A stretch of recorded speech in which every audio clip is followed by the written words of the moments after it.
राधे राधे, जय श्री राम दोस्तों। स्वागत है आपका अपने यूट्यूब चैनल एटी की पाठशाला में।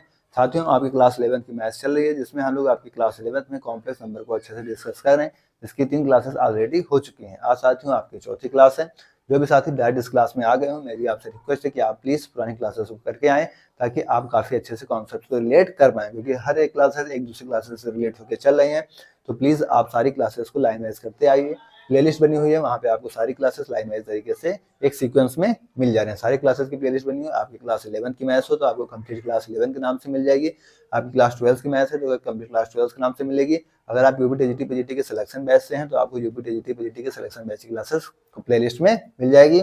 आपको कॉन्सेप्ट क्लासेस करनी होती हैं, जैसे हम कोडिंग सेशन, 3D, इन सब की कॉन्सेप्ट की क्लास भी कराते हैं, तो वहाँ पर भी आपको कॉन्सेप्ट क्लास के नाम से उन सारी चीज़ें का एक फोल्डर मिल जाएगा, जहाँ पे हम 10 मिनट के शो के नाम से, मतलब 10 मिनट में आपको एक कॉन्सेप्ट, दो कॉन्सेप्ट काफी अच्छे से एक्सप्लेन किया जाता है। खासतौर पे टीजीटी पीजीटी के स्टूडेंट्स के लिए होता है कि आपको 10 मिनट में एक अच्छा सा कॉन्सेप्ट डिस्कस कर लिया जाता है। ठीक है साथियों, जो भी साथी नए हों उनके लिए जानकारी बता दी जाए कि इसकी पीडीएफ आपको, पूरी बोर्ड पीडीएफ आपको हर क्लास की दे दी जाती है। कहाँ पे? टेलीग्राम चैनल एटी की पाठशाला पे। इसका लिंक आपको चैनल के डिस्क्रिप्शन में मिल जाएगा। फिर भी किसी साथी को अगर टेलीग्राम चैनल को फाइंड करने में कोई प्रॉब्लम्स आती है तो प्लीज आप कमेंट बॉक्स में बोल दें, तो आपको टेलीग्राम चैनल का लिंक दे दिया जाएगा। वैसे आपको चैनल के डिस्क्रिप्शन में टेलीग्राम चैनल का लिंक पिन है।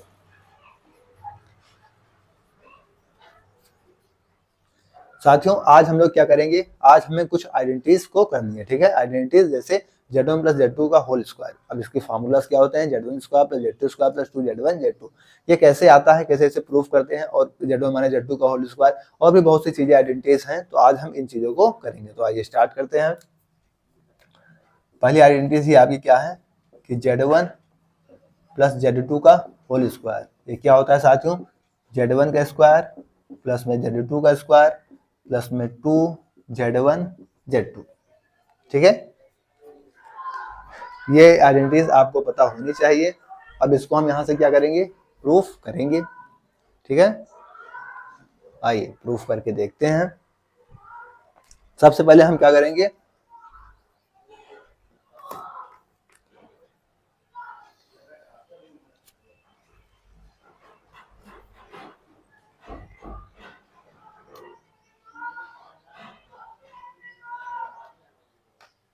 आइए, अब कुछ प्रॉपर्टीज आपको बताई भी गई थी। क्या प्रॉपर्टीज? जैसे डिस्ट्रीब्यूटिव लॉ, एसोसिएटिव लॉ, सारी चीजें आपको बताई गई हैं। ठीक है, तो आइए उन चीजों का हम यूज करेंगे। तो आइए, क्या कहते हैं, हम इसे प्रूफ करना है हमको। तो Z1 प्लस Z2 का होल स्क्वायर, इसको हम क्या लिख सकते हैं? Z1 प्लस का Z2, और इसको क्या लिख सकते हैं? Z1 प्लस का Z2। ठीक है, ये क्या लिखा हुआ है? होल स्क्वायर ही लिखा हुआ है। अब हम एक बार Z1 प्लस Z2 के साथ Z1 ले लेंगे, और प्लस Z1 प्लस Z2 के साथ Z2 ले लेंगे बाय डिस्ट्रीब्यूटिव प्रॉपर्टी। तो Z1 प्लस में Z2, और Z1 इसके साथ आ जाएगा, प्लस Z1 प्लस Z2 के साथ Z2 जाएगा। ठीक है, Z1 प्लस Z2 के डॉट Z2। ठीक है, ये यहां से निकल के आ जाता है। अब हम क्या करेंगे? इसका यहाँ पे प्रोडक्ट करेंगे। तो Z1 से होगा, Z1 का स्क्वायर हो जाएगा, plus Z2 Z1 plus Z1 Z2 plus Z2 का स्क्वायर। अब साथियों, बाई क्वांटिटी प्रॉपर्टी हम Z2 Z1 को क्या लिख सकते हैं? बाई क्वांटिटी प्रॉपर्टी क्या? Z1 Z2, ये चीजें हम देख भी चुके हैं। तो यहाँ से क्या होगा? Z1 का स्क्वायर प्लस इसको क्या लिख सकते हैं? Z1 Z2 by commutative property. इसको भी लिख सकते हैं, ये तो लिखा है Z1 Z2, और प्लस Z2 का स्क्वायर। तो यहाँ से क्या बन गया आपका? Z1 का स्क्वायर प्लस में Z2 का स्क्वायर, और प्लस का Z1 Z2 क्या होगा? 2Z1 Z2, तो प्लस में 2Z1 Z2। ठीक है, क्या प्रूफ कर रहे थे हम? Z1 प्लस Z2 का होल स्क्वायर। ठीक है, तो हमारा Z1 प्लस Z2 का होल स्क्वायर क्या निकल के आया? Z1 का स्क्वायर प्लस Z2 का स्क्वायर प्लस 2Z1 Z2। यहां से हमने इस चीज को प्रूफ करके देख लिया। तो ये आइडेंटिटीज आपको पता होनी चाहिए। Proof that. साथियों, इस तरीके से हम आइडेंटिटीज को प्रूफ करते हुए आगे बढ़ जाएंगे। ठीक है, आप नोट डाउन करें, फिर आगे बढ़ते हैं।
नोट हो गया साथियों।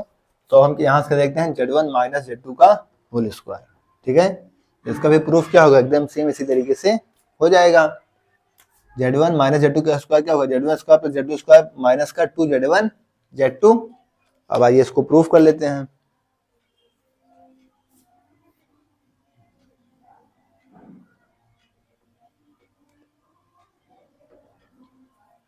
Z1 माइनस Z2 का square, Z1 minus Z2, Z1 minus Z2, इसको हम इस फॉर्म में लिख सकते हैं। ठीक है, फिर यहाँ डिस्ट्रीब्यूटिव प्रॉपर्टी लगाएंगे। Z1 माइनस Z2 के साथ क्या आएगा, Z1, तो Z1 माइनस Z2 के साथ क्या आएगा, Z1 आ गया, प्लस Z1 माइनस Z2 के साथ क्या आएगा, Z2,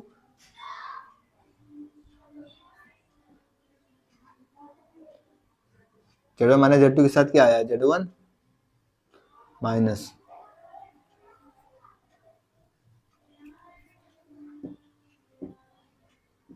ठीक है। अब यहां से क्या होगा, Z1 का स्क्वायर और ये क्या हो जाएगा माइनस में, ठीक है, Z1 का माइनस Z1 Z2, Z1 का स्क्वायर माइनस Z2 Z1, ठीक है। और यहाँ पे क्या हो जाएगा ये चीज, Z1 का Z2 में, तो ये माइनस का Z1 Z2 हो जाएगा, माइनस का Z1 Z2, और ये माइनस माइनस प्लस करेगा Z2 का स्क्वायर, तो ये माइनस माइनस प्लस हो गया Z2 का स्क्वायर। ठीक है, अब हम by commutative property Z2 Z1 का क्या लिख सकते हैं, Z1 Z2। ठीक है, तो Z1 Z2 को क्या लिखेंगे, Z1 Z2 माइनस का माइनस है, माइनस का माइनस है Z1 Z2 प्लस Z2 का स्क्वायर। अब यहाँ से क्या होगा, Z1 का स्क्वायर प्लस Z2 का स्क्वायर, Z2 का स्क्वायर, और ये माइनस माइनस क्या है, माइनस है, तो माइनस Z1 Z2 माइनस का 2Z1 Z2, तो ये हो गया हमारा माइनस का 2Z1 Z2। तो हमारा क्या हो जाएगा कि Z1 माइनस Z2 का होल स्क्वायर क्या होता है, Z1 का स्क्वायर प्लस Z2 का स्क्वायर माइनस 2Z1 Z2। ठीक है, तो इस तरीके से आप प्रूफ कर लेंगे। अब बाकी आइडेंटिटीज को हम डायरेक्ट लिख देंगे, आप प्रूफ इस तरीके से कर सकते हैं। ठीक है, दो प्रूफ हमने करा दिया, नोट डाउन करें फिर आगे बढ़े।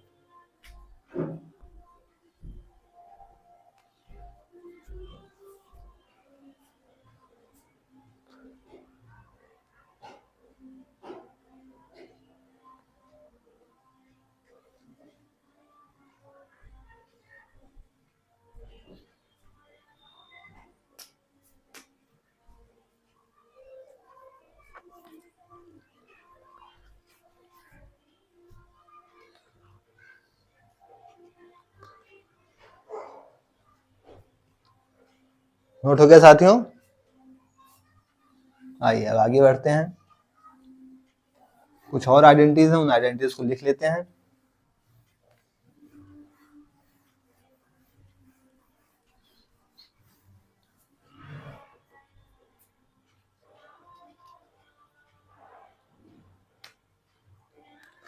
नेक्स्ट आती है आपकी Z1 प्लस Z2 का होल क्यूब। अब इसी तरीके से हम इसको क्या करते हैं, डायरेक्ट लिख लेते हैं, प्रूफ इसी तरीके से हो जाएगा। ठीक है,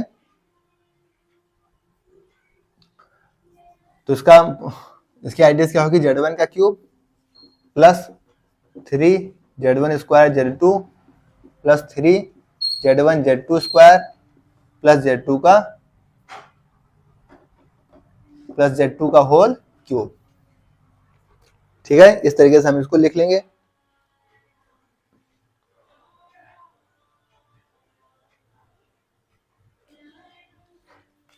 नेक्स्ट क्या है आपका, Z1 माइनस Z2 का होल क्यूब, ये क्या होगा आपका Z1 cube minus 3Z1 square Z2, ठीक है, प्लस का 3Z1 Z2 स्क्वायर माइनस का Z क्यूब।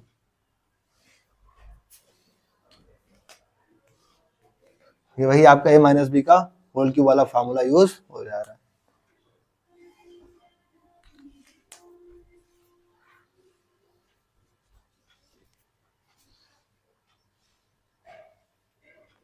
नेक्स्ट साथियों क्या रिजल्ट आता है आपका कि Z1 का स्क्वायर माइनस का Z2 का स्क्वायर, यानी A square minus B square क्या होता है, A plus B A minus B, तो वही चीज यहाँ अप्लाई करेंगे, Z1 प्लस Z2 और Z1 माइनस Z2, यानी A प्लस बी और A माइनस बी, यही आपका लिखा हुआ।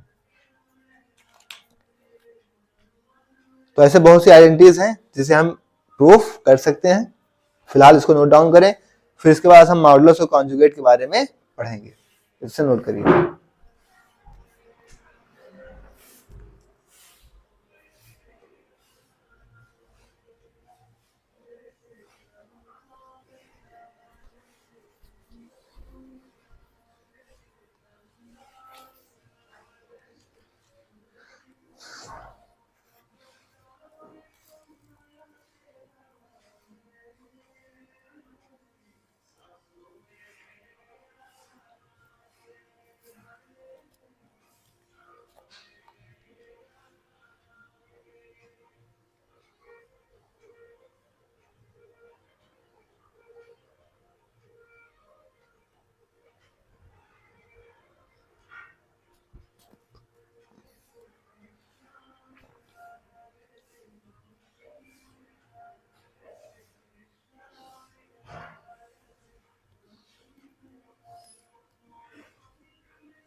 नोट हो गया साथियों? आइए,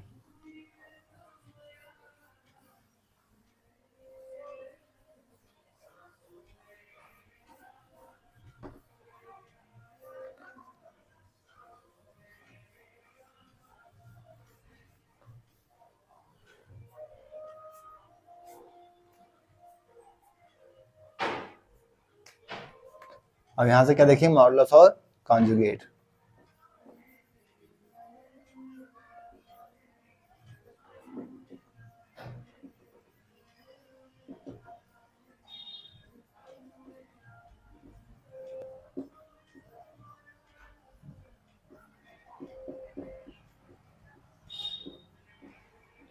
ठीक है साथियों, मॉडुलस और कॉन्जुगेट किसी कॉम्प्लेक्स नंबर का क्या होता है।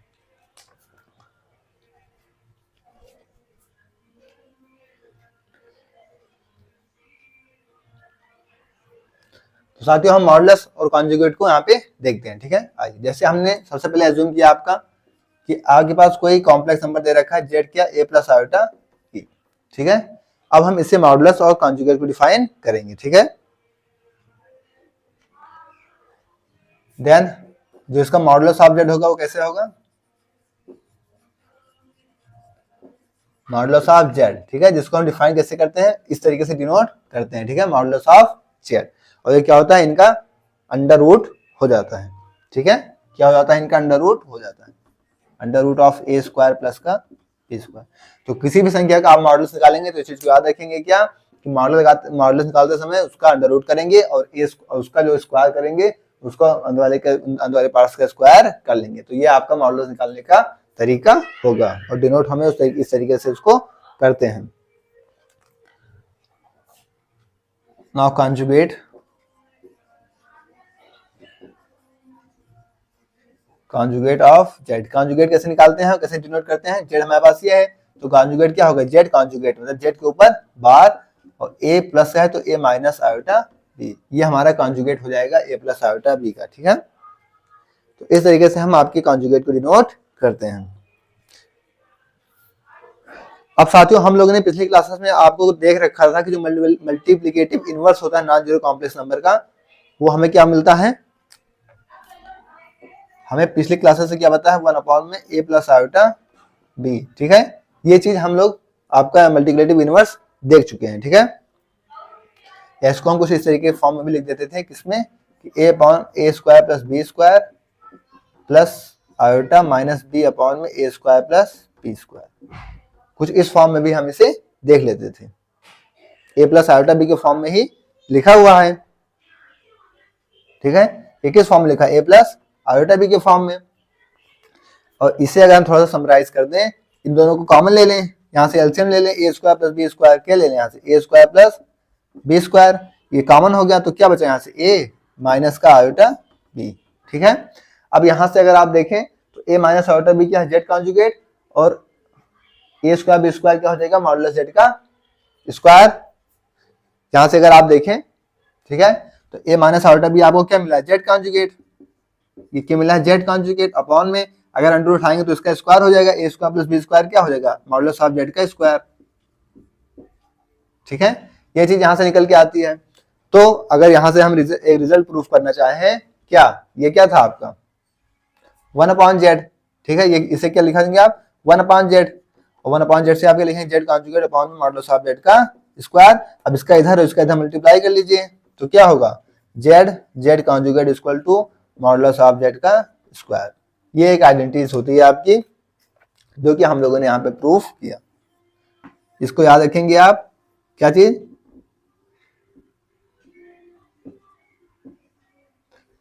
कि जेड और जेड का कॉन्जुगेट किसके इक्वल होता है, मॉडुलस ऑफ जेड के स्क्वायर के इक्वल होता है। ठीक है, तो साथियों हम किसी भी नंबर का मॉडुलस किस तरह डिफाइन करते हैं, मॉडुलस जेड उस पे अंडर रूट लगा देते हैं, उसके नंबर का स्क्वायर कर लेते हैं। इस चीज को ध्यान रखिएगा। कॉन्जुगेट आपको उसका नेगेटिव साइन शो कर देता है। ठीक है, जैसे z conjugate a minus iota b. Multiplicative inverse हम लोगों ने देख रखा था, इस तरीके से कोई नंबर रखा था, उसका मल्टीप्लिकेटिव इनवर्स क्या था, हमने यहाँ से एलसीएम लिया, हमें चला कि हमारा ये तो जेड कॉन्जुगेट है और ये मॉडुलस ऑफ जेड का स्क्वायर है। ठीक है, फिर यहाँ से हमने इसे प्रूव कर दिया कि जेड कॉन्जुगेट इसके बराबर होता है, मॉडुलस ऑफ जेड स्क्वायर के इक्वल होता है। तो साथियों ये चीजें हमने प्रूफ की हैं। ऐसे कुछ और आइडेंटिटीज हैं, उनको हम डायरेक्ट यूज करेंगे। अब एक चीज प्रूफ करके आपको दिखा दी गई है।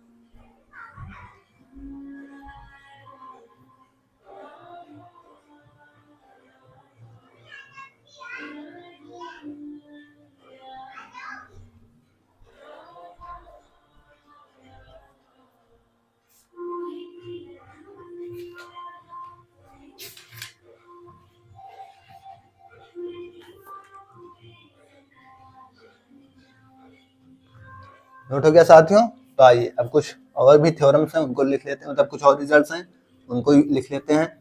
इन चीजों को आप याद रखेंगे, इनका यूज हम क्वेश्चंस में करेंगे।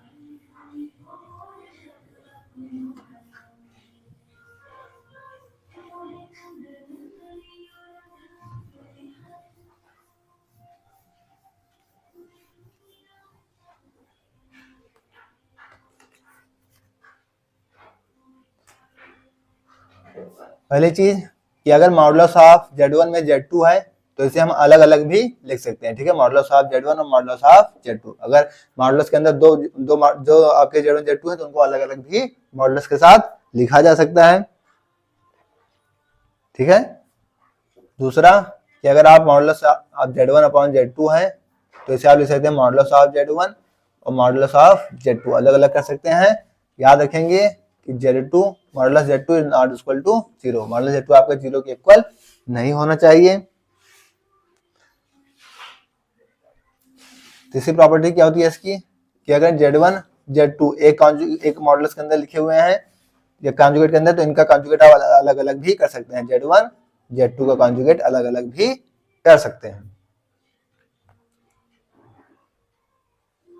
ठीक इसी तरीके से अगर आपके पास z1 प्लस हो या माइनस हो, ठीक है, इनके ऊपर कॉन्जुगेट लगा है तो आप z1 का कॉन्जुगेट जो भी प्लस माइनस चाहे जो होगा, z2 का कॉन्जुगेट, दोनों को कॉन्जुगेट आप अलग अलग कर लेंगे, चाहे मल्टीप्लाई में हो चाहे प्लस माइनस में हो, कॉन्जुगेट अलग अलग हो जाते हैं। ठीक, यहां से एक पांचवा रिजल्ट क्या निकल के आता है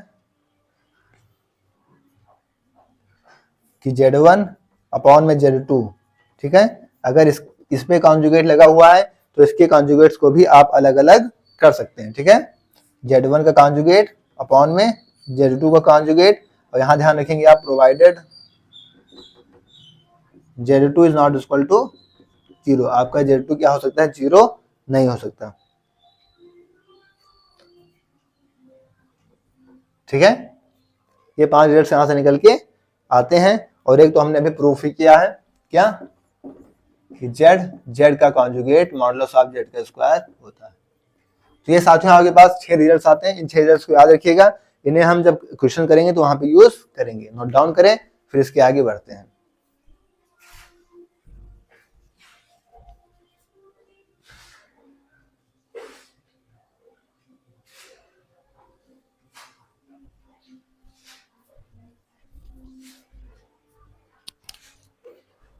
तो साथियों आज की क्लास में हमने रिजल्ट भी डिस्कस कर लिया, अब आइडेंटिटीज भी हो गए। अब नेक्स्ट क्लास में आपको 4.1 एक्सरसाइज कंप्लीट कराई जाएगी, ठीक है।